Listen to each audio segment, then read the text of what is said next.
जय श्री राम मित्रों, आज के इस वीडियो में हम भक्ति में एबीसीडी क्या होता है इसके विषय में जानने वाले हैं। आप इस एबीसीडी फॉर्मूला का यूज करके अपने जीवन में भक्ति का शुभारंभ कर सकते हैं। A for association of devotees. भक्ति का पहला चरण है भक्तों का संग करना। भक्तों का संग करना बहुत आवश्यक है। जब आप भक्तों का संग करेंगे तो आपको भक्ति कैसे करनी है, क्या करना है, क्या नहीं करना है, ये सारी चीजें पता चलेंगी। और साथ ही शुद्ध भक्तों का संग करने से आपकी भक्ति में भी वृद्धि होगी। आपका किसी चीज को देखने का नजरिया बदलेगा और हमारे अंदर जितने भी बुराइयां हैं वो सभी नष्ट हो जाएंगी भक्तों का संग करने से। Be for books like Bhagavad Gita and Bhagavatam. भक्ति का दूसरा चरण है भगवान से जुड़ी पुस्तकें पढ़ना, क्योंकि जब तक आप भगवान के बारे में पढ़ेंगे नहीं, सुनेंगे नहीं, तब तक आपको भगवान के बारे में पता नहीं चलेगा। जब आप भगवान की लीलाओं को पढ़ेंगे, सुनेंगे, तो आपको भगवान के व्यक्तित्व के बारे में पता चलेगा, उनके महानता के बारे में पता चलेगा। तो हमारा हृदय स्वतः ही उनके ओर आकर्षित हो जाएगा, उनसे प्रेम हो जाएगा। और भगवान से प्रेम ही भक्ति है। भगवद गीता और भागवत महापुराण जैसे ग्रंथ हमें पढ़ना चाहिए।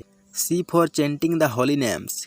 भक्ति का तीसरा चरण है भगवान का नाम जप करना। कलयुग केवल नाम आधारा। कलयुग में भगवान से संपर्क बनाने का, भक्ति करने का केवल एक ही तरीका है, वो है नाम जप करना। कलयुग में ध्यान तो हमसे लगता नहीं है, और ध्यान कहाँ कहाँ लगता है ये तो हम बता नहीं सकते, और ना ही इस कलयुग में हम यज्ञ कर सकते हैं। इसलिए इस कलयुग में भगवान को प्रसन्न करने का एक ही तरीका है, वो है भगवान के नामों का कीर्तन करना। भगवान स्वयं कलयुग में चैतन्य महाप्रभु के रूप में प्रकट भी हुए थे, यह सिखाने के लिए कि इस कलयुग में भक्ति कैसे करनी है, कीर्तन कैसे करनी है।